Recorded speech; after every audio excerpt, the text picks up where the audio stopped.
A rewinding, early strength before I knew its source. I want to rewind for a moment and go back to my really young man days, a time when I did not yet have the language for faith, but I was already being shaped for survival. This was both a conversation and a life-changing experience, one that stayed with me long after the schoolyard emptied. I used to get bullied in elementary school, both physically and mentally. It was relentless, the kind that makes you feel smaller each day, the kind that teaches fear before confidence ever has a chance to grow.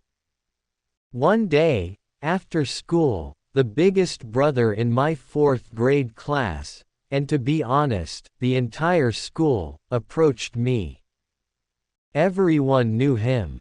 He carried himself with a quiet authority that did not need to be announced. He asked me a simple question: "Why do you not fight the bully back?" I told him the truth. I said I did not know how to physically fight. There was no laughter, no judgment. Instead, right there in front of the school, after the final bell had long faded, he decided to teach me. He trained me with hands and legs, showing me footwork, fists, balance, and awareness. He taught me how to stand, how to move, and how not to freeze when fear shows up. At one point, he said something that stuck with me. He told me that sometimes you might need to use your foot. I asked him why a foot, and he responded plainly, because sometimes you might have to kick him in the nards. I smiled on the inside, because that line came from one of my favorite movies growing up, The Monster Squad from 1987. In that moment, something clicked. I felt a connection, not just because of the humor, but because someone had finally chosen to invest in me.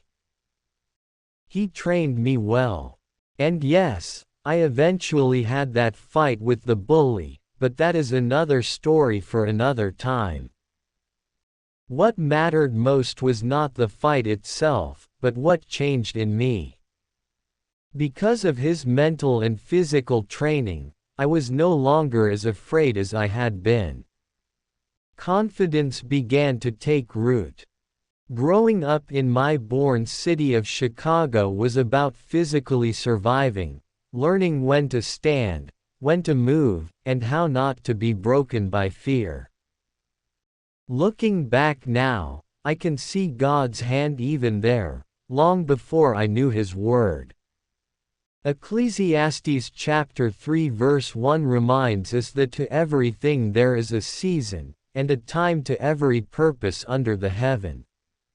That season taught me strength, resilience, and courage. Later, God would teach me restraint, purpose, and love. What that young man gave me was not violence, but preparation. And what God would later give me was direction. The strength I learned as a child would one day be submitted to wisdom, as written in Proverbs chapter 16 verse 32, "He that is slow to anger is better than the mighty, and he that ruleth his spirit than he that taketh a city." I did not know it then, but even in that schoolyard, God was laying foundations. Before Scripture shaped my conscience, survival shaped my spine. And in time, God would take both and show me who I was truly meant to be.